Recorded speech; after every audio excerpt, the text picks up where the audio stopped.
جب بھی میری ہو سنگے در تمہارا یا رسول اللہ۔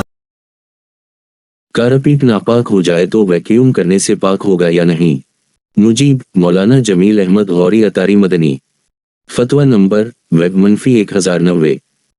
تاریخ اجرا: 03 ربیع الاول 1445 دوچشمی ہے 20 ستمبر 2023 حمزہ۔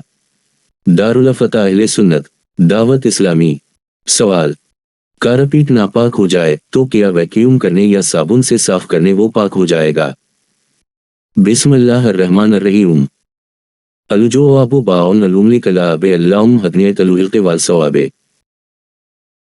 کارپیٹ کا جو حصہ ناپاک ہو گیا ہے وہ فقط ویکیوم کرنے یا صرف صابنی کوئی خوشبو لگا دینے سے پاک نہیں ہوگا، بلکہ اسے پانی ہی سے پاک کرنا ہوگا، اور اگر پاک کرنا ممکن نہ ہو یا پانی سے پاک کرنے میں کارپیٹ خراب ہونے کا اندیشہ ہو تو پھر اتنی جگہ کو نجاست زائل ہونے کے بعد ویسے ہی چھوڑ کر کوئی نشانی لگا دی جائے تاکہ وہاں کوئی نماز نہ پڑھے۔